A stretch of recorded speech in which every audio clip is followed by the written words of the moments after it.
Okay, welcome to the video series on Password Lab. This one is a lab that simulates a user entering a password, having to verify the password, and then the program's going to verify that the password itself is valid, that it follows all these rules, that it has certain things.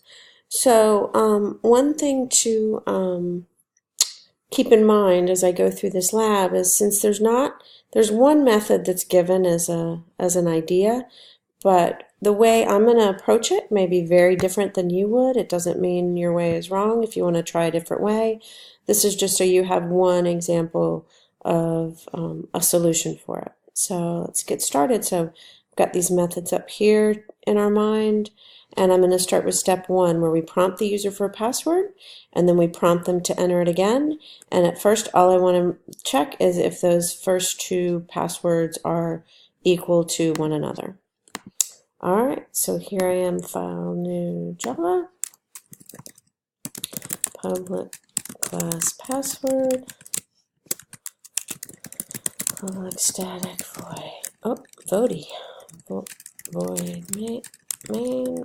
Oh, getting tired. Okay. Alright, so we got that.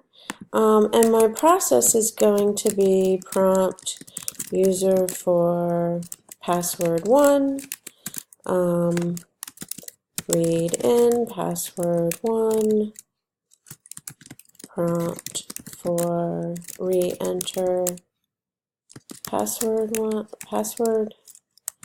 and so then I will read in password 2, and then compare password 1 and password 2.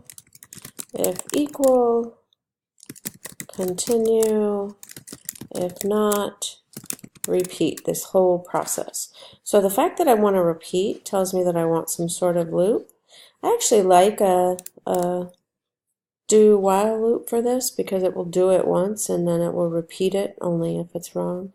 So why not? Do while is not part of the AP subset, but a lot of things aren't. Neither is file processing. All right, so what I want to do, curly brace, is a bunch of stuff. I want to prompt please enter your password. And then I want to read it in. Okay, well that means I'm going to need a scanner. N equals new scanner, and this is for the user, so it's system.in. And once I make a scanner, I need to go up here and import java.util.scanner. Okay, so enter password.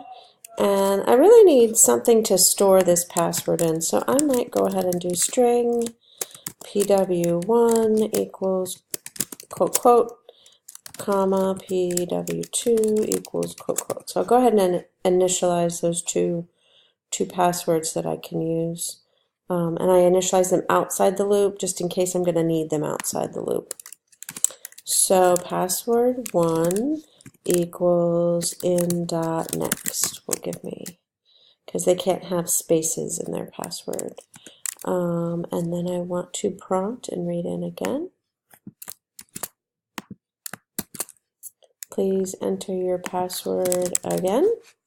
And then I will read in P2. And I merely want to do all of this while password 1 doesn't equal password 2. So I can't do this. Whenever you do this, you want to think, what type of variable is P1, P2? They are strings. Strings are objects. Objects can't use not equals like this.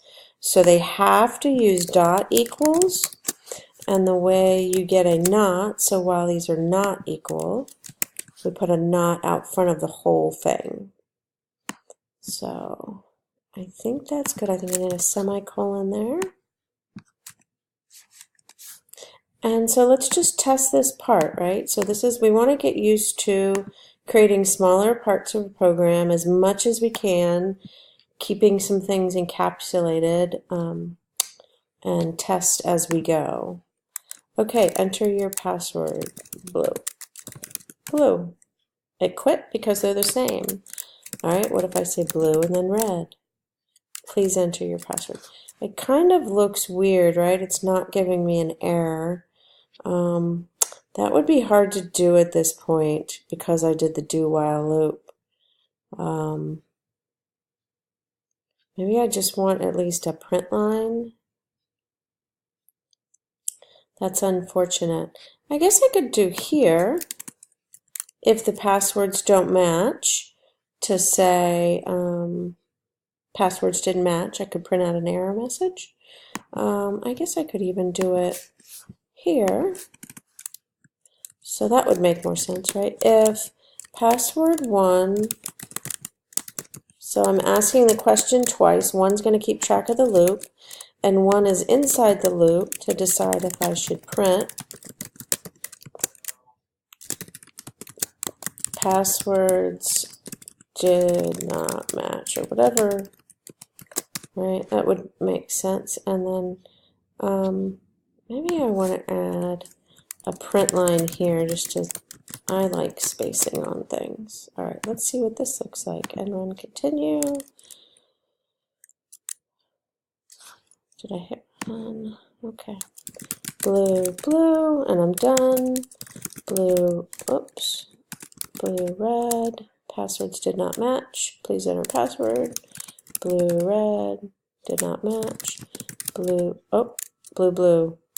So this is a weird thing that happens is the first in.next read the first blue and the second one read this one.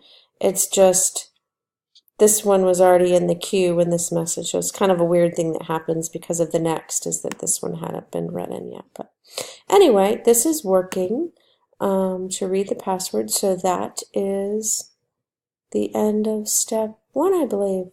Okay, so I'll see you in the next video for step 2.